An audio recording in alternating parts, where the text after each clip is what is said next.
Welcome to Time News Studios.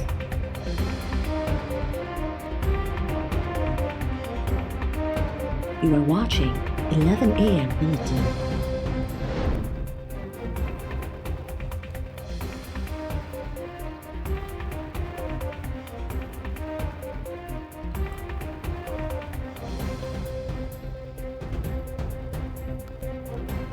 हुकूमत मुखालिफ इत्तेहाद Pakistan democratic movement अॼु हैदराबाद में सियासी पावर शो करे रहियो आहे।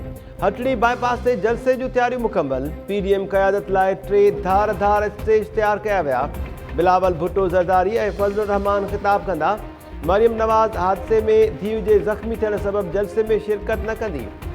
सिक्योरिटीअ लाइ 4000 खां वधीक पुलिस नफ़री मुक़ररु हूंदी। मुख़्तलिफ़ ज़िलनि जा 10 SSP सिक्योरिटीअ जी निगरानी कंदा।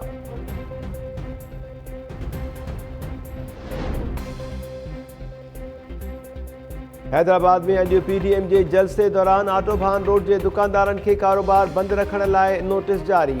हुसैनाबाद पुलिस नोटिस में चयो आहे त मंझंदि 1 वॻे खां राति 10 वॻे ताईं कारोबार बंदि रखियो वञे। अहिड़े नोटिस ते तनक़ीद बाद SSP हैदराबाद जांच जो हुकुम ॾेई छॾियो। ASP कैंट खे जांच करे रिपोर्ट पेश करण जी हिदायत।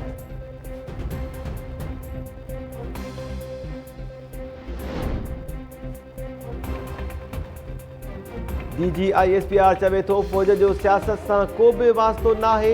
2018 में जेको कुझु थियो ॿुधायो वञे उन जो ज़िम्मेवार केरु आहे।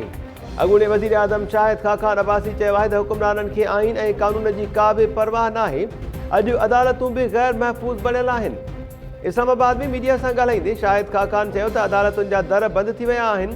जॾहिं आइन कानून ऐं अदालतुनि जो हाल इहो हूंदो त वॾी नाइंसाफ़ी हूंदी।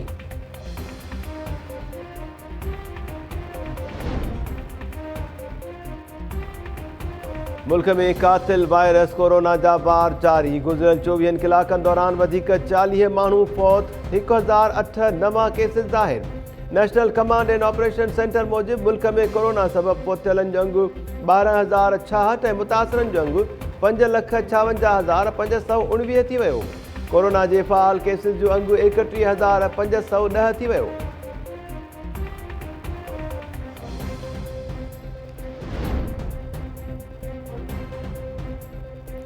नैब पीपल्स पार्टी MNA मोहम्मद बख्श महर खे क्लीन चिट ॾेई छॾी।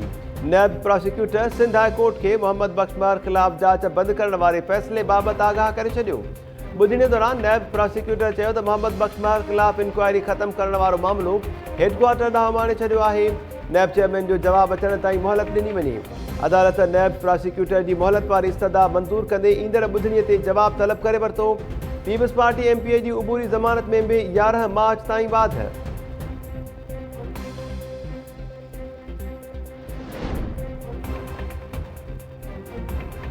नैब सूबाई सलाहकार एजाज ज़खरानी ख़िलाफ़ जांच जी अॻु भराई रिपोर्ट सिंध हाई कोर्ट में पेश करे छॾी। ज़मानत दरख़्वास्तुनि ते ॿुधणीअ दौरान नैब प्रोसिक्यूटर चयो त एजाज ज़खरानी ख़िलाफ़ सुप्रीम कोर्ट जे हुकुम ते जांच कई पई वञे। मथस एजुकेशन वर्क्स जे मनसूबनि में किरोड़नि रुपयनि जी घोबियुनि जो इल्ज़ाम आहे। एजाज ज़खरानी ख़िलाफ़ 2 रेफरेंस दाख़िल थिया आहिनि। 3 रेफरेंस जे हवाले सां जांच जारी आहे। अदालत नैब जे जांच ऑफिसर खां 1 मार्च ते रिकॉर्ड तलब करे वरितो।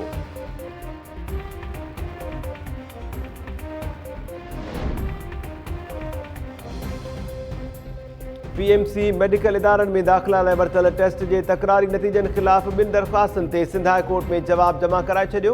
ॿुधणे दौरान PMC जे वकील तरफ़ां वधीक दरख़्वास्तुनि ते जवाबु जमा कराइण लाइ मोहलत तलब।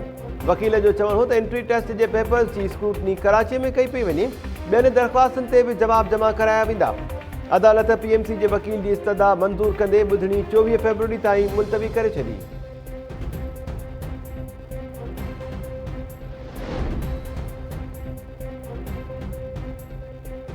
ऐं सरहद वेझो ॻोठ सादिक लखण में चोरनि फायरिंग करे 3 ॻोठाणनि खे ज़ख़्मी करे विधो। इस्पताल मुंतक़िल। ज़ख़्मियुनि में आबिद सूमरो, शाह मोहम्मद सूमरो ऐं गुलशन मीराणी शामिल। चोर जबार सूमरे जे घर में दाख़िल थिया त घर धणी सुजाग थी पिया जंहिं ते चोरनि फायरिंग कई।